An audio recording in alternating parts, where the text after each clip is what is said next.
Et salut à tous, aujourd'hui on se retrouve pour une nouvelle vidéo dans laquelle je vais vous montrer comment fabriquer un trépied. Ajax. Il y a quelques jours je regardais les prix sur Amazon et je me suis rendu compte que rien que la rotule de trépied que je voulais acheter coûtait déjà 200 €. Et donc je me suis dit pourquoi pas en fabriquer un. Alors cette vidéo va être divisée en deux parties. Tout d'abord je vais vous montrer comment fabriquer un petit trépied pour moins de 5 €. Et ensuite on va fabriquer une rotule de qualité professionnelle entièrement avec des matériaux de récupération. Et voici à quoi ressemble ce petit trépied. On peut y visser une rotule pour régler l'inclinaison. On va avoir besoin d'un carré de feutrine qui sert normalement à faire des patins pour les meubles. On va coller par-dessus un morceau de tuyau en PVC avec 3 encoches. On rajoutera bien sûr une vis de trépied qui coûte à peine 1 €.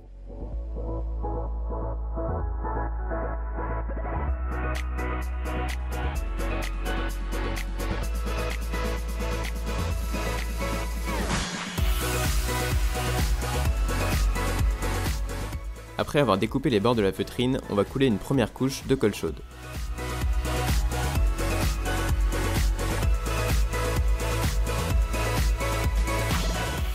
J'ai découpé des morceaux de tube à 20 degrés que l'on va placer dans les encoches.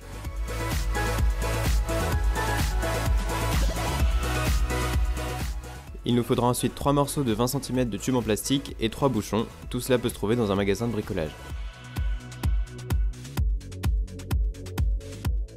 Il ne reste plus qu'à emboîter tout ça et le trépied est déjà terminé.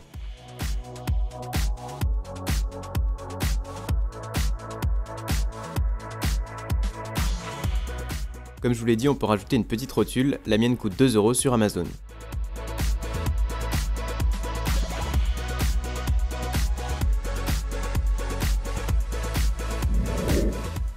On passe à la partie plus compliquée, on va fabriquer une rotule professionnelle qui peut se visser sur notre trépied et qui est la plus fluide possible.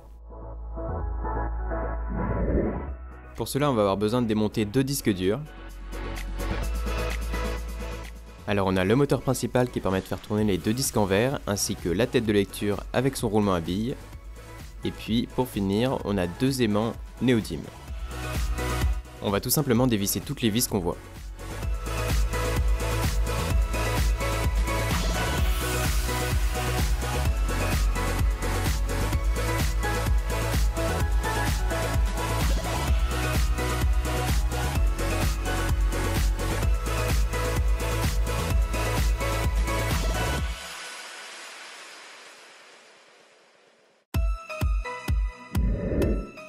Maintenant, on va récupérer 2 anneaux qui permettent de séparer les disques et on va les mettre sur le moteur principal. J'ai découpé cette forme sur les morceaux d'aluminium provenant du disque dur. Pour cela, j'utilise un petit disque sur ma perceuse.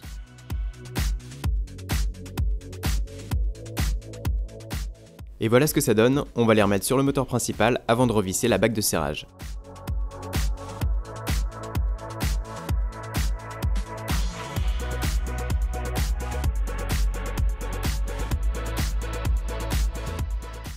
On va dévisser la vis de la tête de lecture pour enlever le roulement à billes.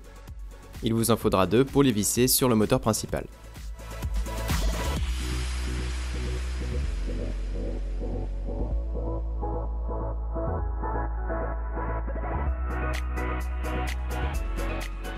En suivant la même technique que précédemment, j'ai découpé cette forme sur une plaque de métal.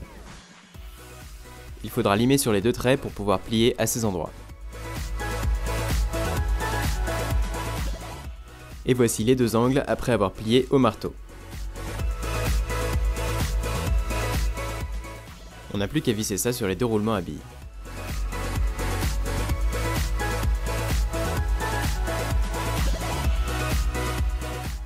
Ensuite, j'ai découpé cette forme sur du métal, c'est la pièce qui va nous permettre de modifier la vitesse de rotation.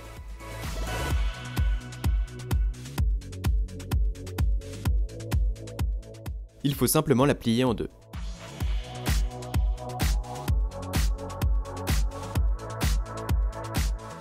Cette poulie provient d'un lecteur DVD, on va rajouter par-dessus un joint torique de robinet.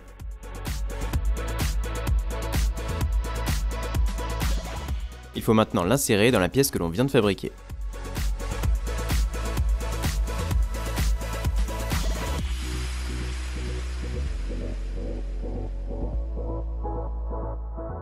Et on rajoute une vis de réglage. Après avoir ajouté quelques rondelles, on peut visser notre pièce sur le moteur principal.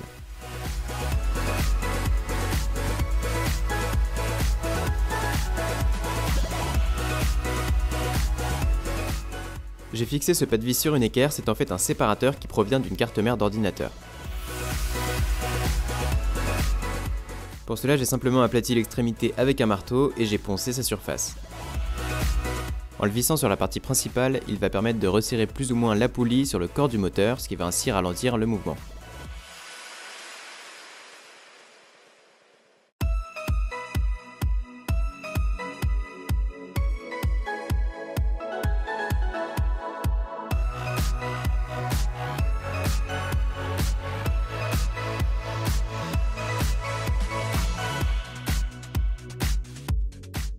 J'ai récupéré ce bouchon que je trouvais assez joli et j'ai vissé une vis à l'intérieur. Il va se déplacer de bas en haut pour régler le mouvement de la rotule. Pour me faire une petite poulie, je me suis improvisé un tour à métaux qui va me permettre de creuser un écrou avec une lime. J'y ai ensuite enfoncé un plus petit écrou et j'ai rajouté un joint torique. Il ne reste plus qu'à l'assembler avec le bouton de réglage.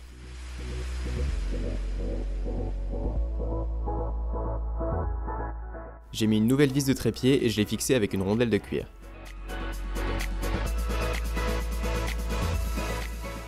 Pour maintenir la poignée, j'ai démonté un domino d'électricien et je vais le fixer à la partie principale avec deux vis munies d'un ressort.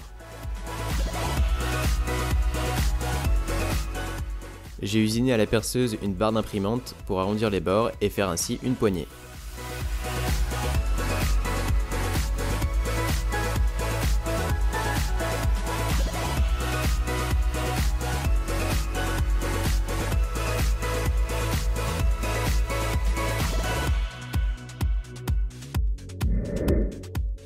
Le socle est fait à partir d'un tube en PVC avec des encoches pour les vis. Je rajoute des rondelles pour le poids et une vis de trépied qui a été démontée d'une ancienne caméra. Après avoir rempli le tout de colle chaude, la rotule est terminée. Elle est vraiment d'une fluidité incroyable et vous pouvez la monter sur un grand trépied pas cher, ce qui le rendra de bien meilleure qualité. Bon, par contre, je vous conseille pas d'utiliser ma technique des tuyaux en plastique pour faire un grand trépied parce qu'on en trouve aujourd'hui pour moins de 20 €. Et leur principal problème est simplement la rotule. Et voilà, la vidéo est déjà terminée, j'espère qu'elle vous aura plu. Si c'est le cas, vous pouvez mettre un petit pouce bleu et me le dire dans les commentaires. Et puis on se retrouve pour une prochaine vidéo.